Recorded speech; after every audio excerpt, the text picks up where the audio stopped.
Okay, let's work on making a template. Now the factory that's going to be making the hair system needs the template so that they can not only get the shape of your scalp area that they're going to be molding the base of this thing to, but also the coverage area where it's going to go and the shape of the front.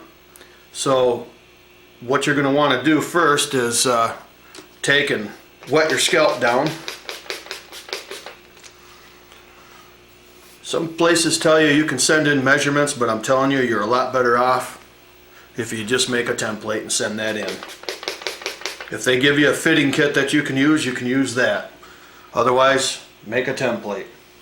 Now I got some plastic wrap that I pulled out. It's about, I don't know, shoulder width. I'll just pull it out to about shoulder width and then chop it off. And of course it's cling wrap, and cling wrap has a tendency to stick, as you can see. That's the purpose of wetting down our scalp. So we'll just take this big mess here and put it up there and start straightening it out. First thing I'll do is I'll take these extra long ends and tie it down underneath my chin. Nice and snug there. Now you'll see where the use of the water on the scalp comes into play here. Makes it a lot easier to roll this stuff back out after it clings together. And it always seems to have that tendency to want to cling, so that's why we get the scalp wet. That makes it a lot easier for us to control our situation there.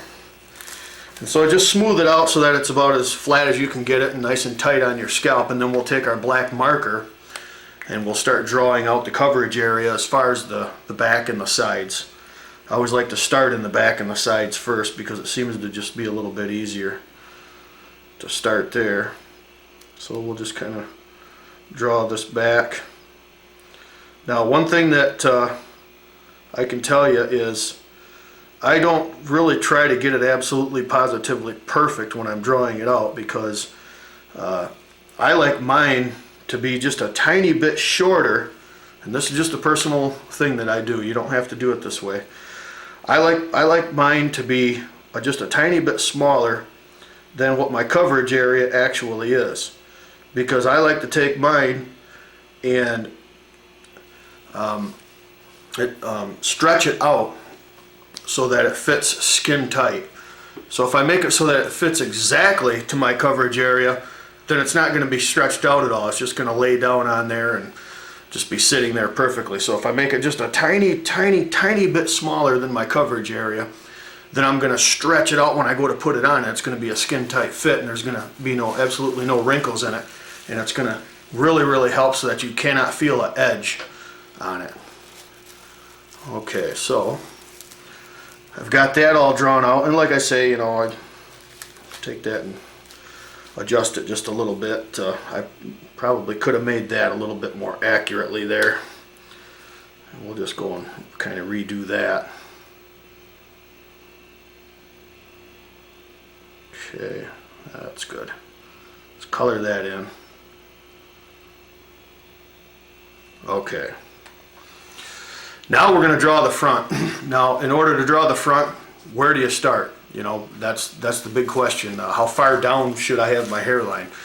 One thing you don't want your hairline coming way down to here. It just doesn't make any sense. The rule of thumb for most people, take 3 fingers and put them up to your eyebrows, and at the very top of the 3rd finger is where about the hairline should start. That'll give you a much more natural look. The 3-finger rule is just the rule of thumb. Some people might want to go 2 fingers. If you want your hairline to start down that low, then I guess that's just a personal preference. But most people's hairlines, if you take a look, they've got at least 3 fingers worth of bare forehead before their hairline starts. So take your 3 fingers, put the marker up into the middle at the very top of where your highest finger is. And now when you go to draw the front, don't be afraid to put a big V shape in there instead of a straight line going across. A straight line going across looks totally and completely unnatural, and you'll be surprised. You'll be surprised at how this right here, this V that I'm drawing, looks once you've got a hair system that's built like this, that has hair in it. You'll be surprised how much it really doesn't look as much like a V as what this is. A good natural hairline doesn't necessarily go straight across like that unless you have a whole lot of hair up into your temple area. So don't be afraid to put a little bit of contour in there, at least with the A contour tapes that you can see on the websites, which have the most V shape in them, or the most skinniest spear shape in them. Okay, so after you've drawn the hairline out, you're going to want to take and mark the front of it with an F. So we'll just go ahead and do that now. And you're also going to want to take and put your name on it. And in my case, you know, I can just put my name on here real quick.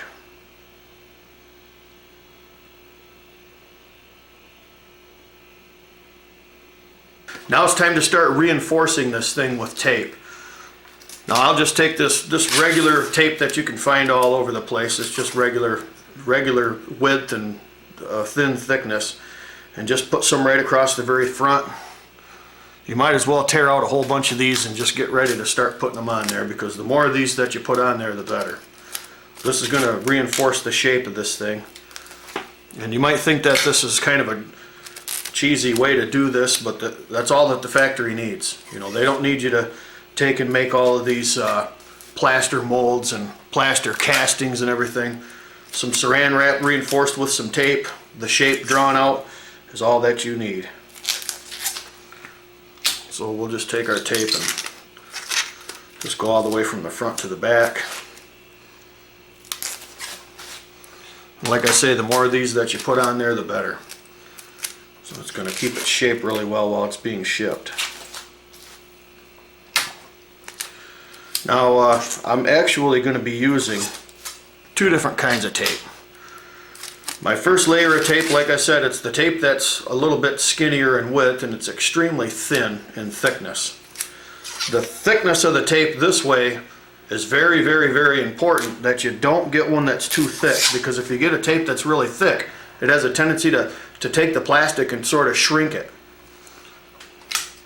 And then your template is a lot smaller than what you intended, which is something that we don't want. A little bit smaller maybe, because you can take just about any base that they make them out of, whether it be lace, mono, a skin base. You can take any base that they make and stretch it just a little bit to fit if you order it just a tiny bit undersized.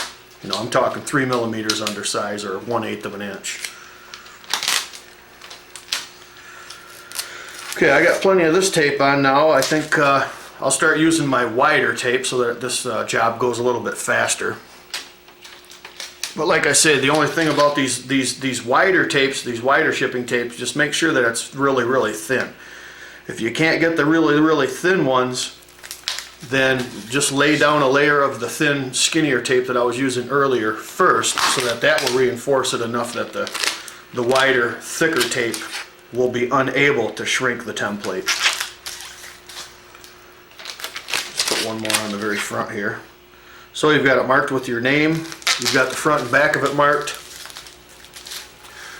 Your head's probably kind of sweaty by now and tired of having this thing on, so go ahead and take it off. Now, see how having that tape on there helps to keep the contour, you know. It keeps it looking just like the shape of my own scalp is on there.